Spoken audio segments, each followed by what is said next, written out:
Book 12, The Sirens, Scylla and Charybdis, found on page 1230 in your textbook. Odysseus and his men return to Circe's island.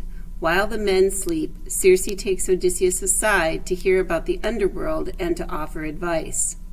Then said Lady Circe, "So, all those trials are over. Listen with care to this now, and a god will arm your mind.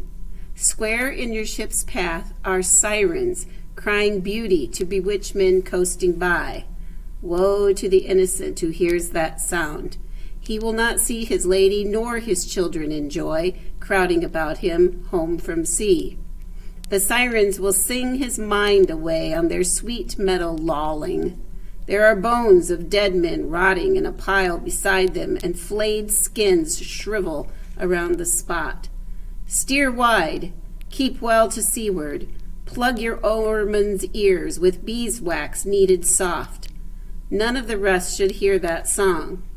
But if you wish to listen, let your men tie you in the lugger, hand and foot, back to the mast, lashed to the mast, so you may hear those harpies' thrilling voices. Shout as you will, begging to be untied, your crew must only twist more line around you and keep their stroke up till the singers fade. What then?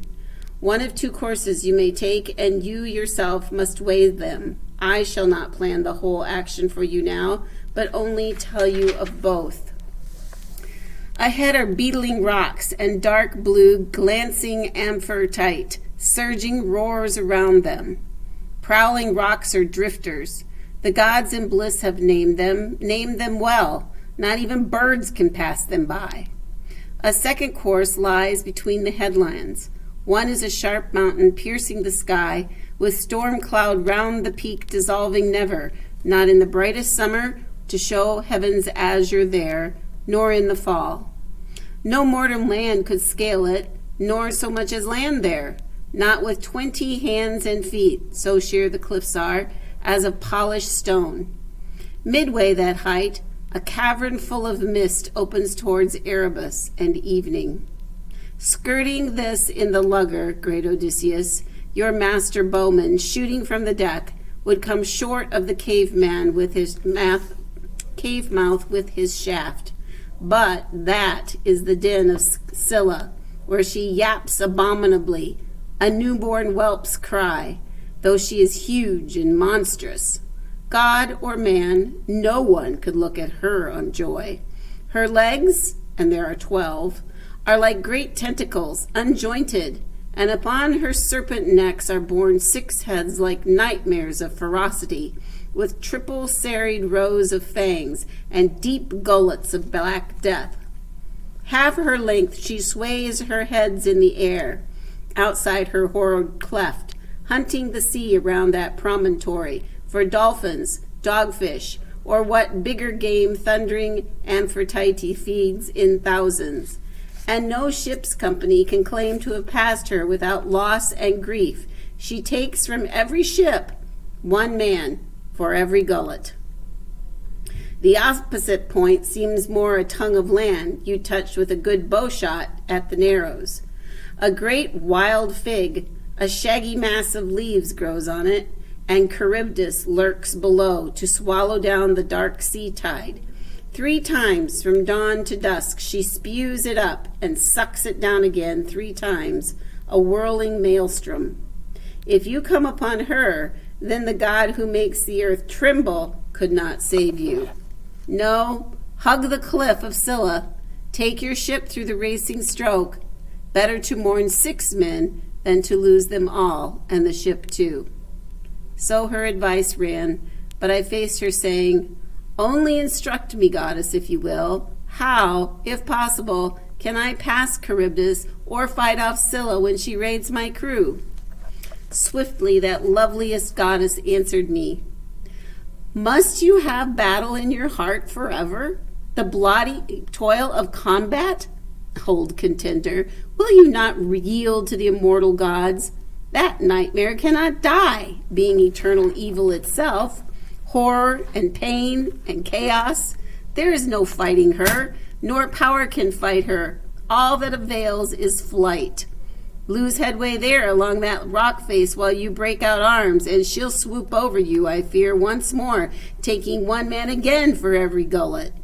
No, put all your backs into it. Row on. Invoke blind force that bore this scourge of men to keep her from her second strike against you.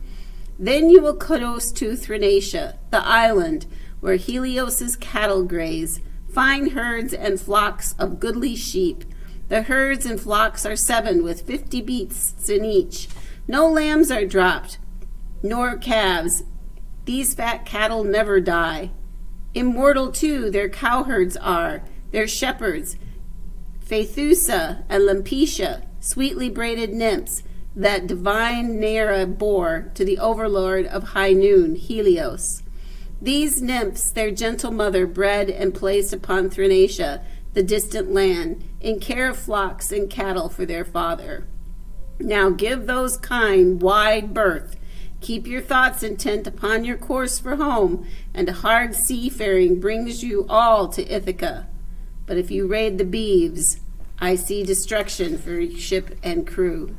Rough years then lie between you and your homecoming, alone and old, the one survival, all companions lost. At dawn, Odysseus and his men continue their journey. Odysseus decides to tell the men only of Circe's warning about the Sirens, whom they will soon encounter. He is fairly sure that they can survive this peril if he keeps their spirits up. Suddenly, the wind stops.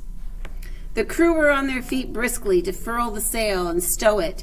Then each in place they poised the smooth oar blades and sent the white foam scudding by.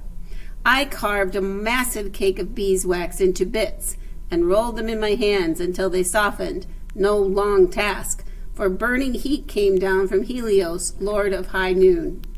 Going forward, I was carried wax along the line and laid it thick on their ears. They tied me up, then plumb amidships, back to the mast, lashed to the mast, and took themselves again to rowing. Soon, as we came up smartly within hailing distance, the 2 Sirens, noting our fast ship off their point, made ready, and they sang. The lovely voices in ardor appealing over the water made me crave to listen, and I tried to say, "Untie me!" to the crew, jerking my brows, but they bent steady to the oars. Then Perimedes got to his feet, he and Eurylochus, and passed more line about to hold me still. So all rowed on, until the Sirens dropped under the sea rim and their singing dwindled away. My faithful company rested their oars now, peeling off the wax that I had laid thick on their ears, then set me free. But scarcely had that island faded in the blue air than I saw smoke and white water with sounds of waves and tumult, a sound the men heard, and it terrified them. Oars flew from their hands. The blades went knocking alongside until the ship lost way, with no oar blades to drive her through the water. Well, I walked up and down from bow to stern, trying to put heart into them, standing over every oarsman, saying gently, "Friends, have we never been in danger before this? More fearsome is it now than when Cyclops pinned us in his cave? What power he had! Did I not keep my nerve and use my wits to find a way out for us? Now I say, by hook or crook, this peril too shall be something that we remember. Heads up, lads! We must obey the orders as I give them. Get the oar shafts in your hands and lay back hard on your benches. Hit these breaking seas. Zeus help us pull away before we founder. You, at the tiller, listen and take in all that I say. The rudders are your duty. Keep her out of the combers and the smoke. Steer for that headland. Watch the drift, or we shall fetch up in the smother and drowned us." And that was all, and it brought them around to action. But as I sent them toward Scylla, I told them nothing, as they could do nothing. They would have dropped their oars again in panic and roll for cover under the decking. Circe's bidding against arms had slipped my mind, so I tied on my cuirass and took up 2 heavy spears.